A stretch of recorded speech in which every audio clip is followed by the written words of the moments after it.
Welcome to the Addictions Overview, brought to you in part by allceus.com, your one-stop for unlimited CEUs for 1 year. Addiction causes changes in the brain, in something called the prefrontal cortex and the limbic system. This is where a lot of your impulse control and your emotions happen. Addiction is often caused by conditioning, whereas shopping, for example, may not necessarily inherently be all that pleasurable. If it's paired with something pleasurable, you get something that you want, you are able to escape from thinking about all that stress going on at home, whatever, then shopping may become something that is potentially addictive. The American Society of Addiction Medicine defines addiction as a primary chronic neurobiologic disease with genetic, psychosocial, and environmental factors influencing its development and manifestations.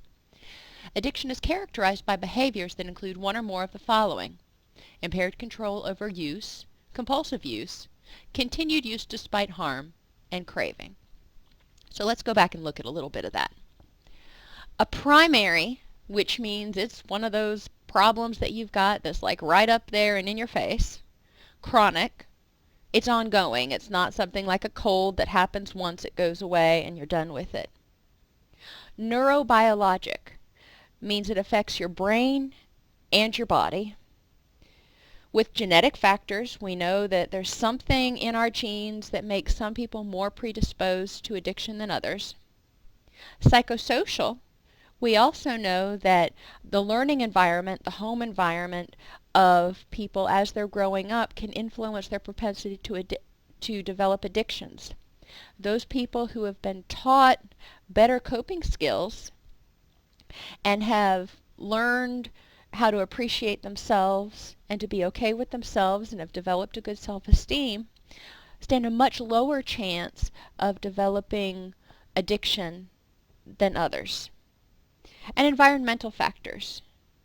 We know that in certain households, even if there are good coping skills and parents try to help their children develop self-esteem, etc., there are certain environmental factors like poverty and being in dangerous areas that add stress to the environment, and it makes it hard for the child to thrive as well. Addiction is characterized by behaviors that include impaired control over use. Well, if you have an addiction, you think about it all the time, you crave it, and you use it compulsively. That means you use it you feel you have to use it in order to make certain feelings or situations go away.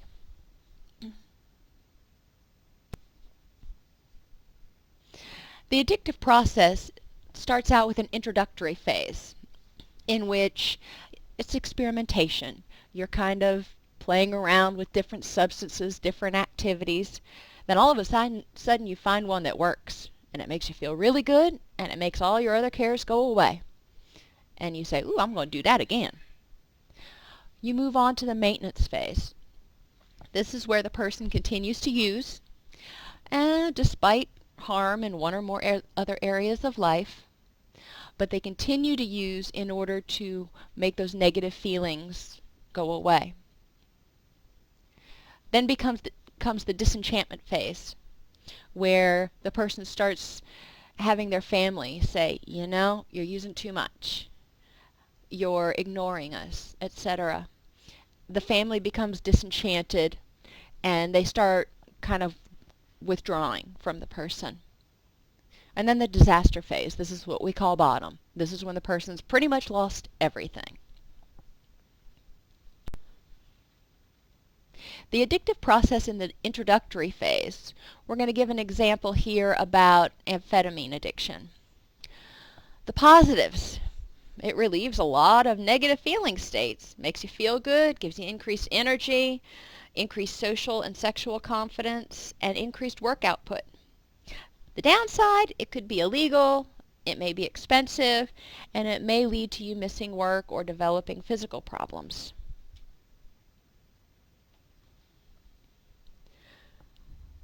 During the introductory phase, the substance becomes conditioned. Things like parties, special occasions, or other events where you would normally use the substance, these become conditioned triggers for use. So when you go to parties or special occasions or other events, you think, I think I need to use the substance. Your response is pleasant thoughts about addiction, but you still have some infrequent use. As the addiction develops, you also develop obsessive thinking.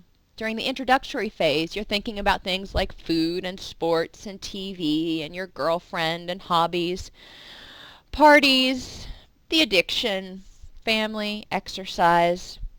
It's just one of many things that you think about. During the introductory phase, when you enter a using site, one of those parties or special occasions where you expect to use, you use and you have the effects of the addiction. Your heart rate goes up, respiration goes up, you start feeling better. Or at least you think you're feeling better. Now you've gone into the maintenance phase. You've used enough that the neurotransmitters in your brain are a little bit out of whack. So when you're not using, you're depressed. So the positives of using include depression relief, still have a little bit of that confidence boost, boredom relief, a feeling of sexual enhancement, and what they call a social lubricant. It makes you feel a little bit more friendly and outgoing. The negatives are that you're starting to have disruptions at work and at school. Your relationships may start falling apart, the ones that you had before you started using. Financial problems, and you're starting into physiological dependence, because when you're not using, your body expects it to be there, and it hasn't been making what it needs to make for the happy chemicals because you've been using the drug, and that's been replacing them. The conditioning process during addiction means that the strength of the conditioned connection increases. Now it's not just parties and special situations. You're using at parties on Friday night, whenever you're with your friends, whenever you're drinking. Oh, anytime it's a good time. The response increases. You start thinking more about the addiction because you're using it more, and you're needing it more, and you're developing tolerance. Eager anticipation of the addiction. You're thinking, I can't wait till I get it. Mild physiological arousal when you're thinking about it. Cravings occur as you get to that place, that party, that situation where you're going to use, and you're using more. Now you have food, TV, addiction, school, hobbies, job, addiction, parties, exercise, addiction. So now the addiction's popping into your head about 3 times as often. When you enter one of those places where you're using, you have the physiological response as if you were using. You start feeling it. You can sense it. You use, and you feel it and sense it some more.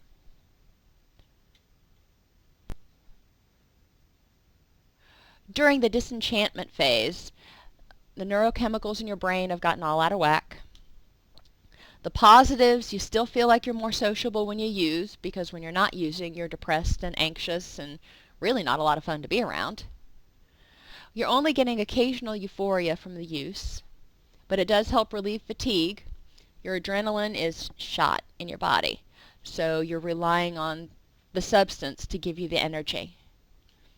The negatives, when you're not using, you're experiencing that withdrawal depression, some paranoias creeping in, relationship disruptions, family stress, and you're probably getting ready to lose your job about now.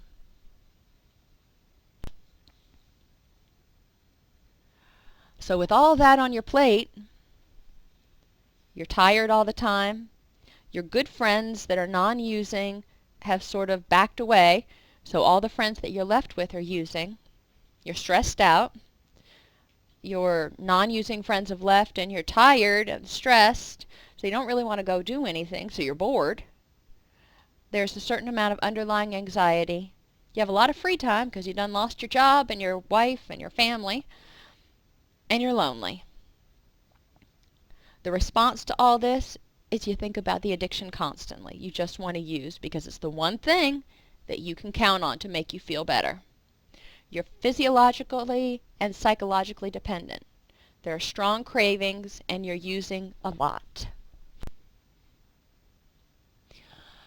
Now it's thinking addiction, food addiction, TV addiction, girlfriend, don't have that one anymore, addiction, job, family addiction, parties addiction, addiction. It's about more than half of what consumes your thoughts. During the disenchantment phase, your thinking of use leads to a mild physiological response, leads you to go to somewhere where you can use, which produces a powerful physiological response once you do use.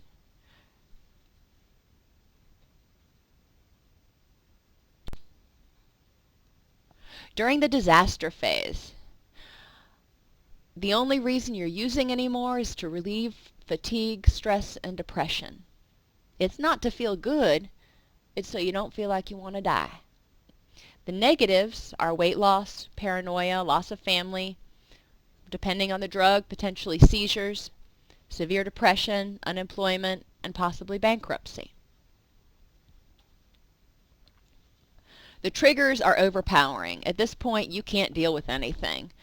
If you're awake, you're using. If it's nighttime, you can't sleep, you're using. During your free time, you're using. It's all you think about. You have extreme physiological and psychological use, and it's almost automatic use. As soon as you get money in your hands, you're going to get some.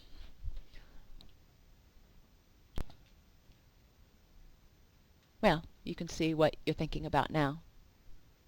Nothing but the substance is entering your mind. You're obsessing on that because you know what? If you don't think about that, you're going to have to realize everything that's gone wrong. And that's a whole lot more painful.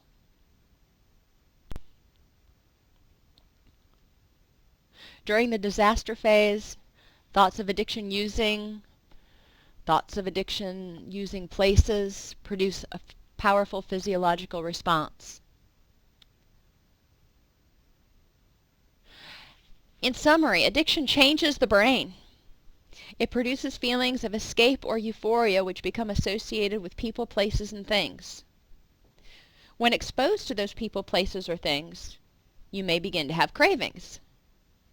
When faced with unpleasant emotions or situations, you may also have cravings. Recovery involves creating new associations, new things that you associate with good feelings, and developing new ways to feel good and deal with stress.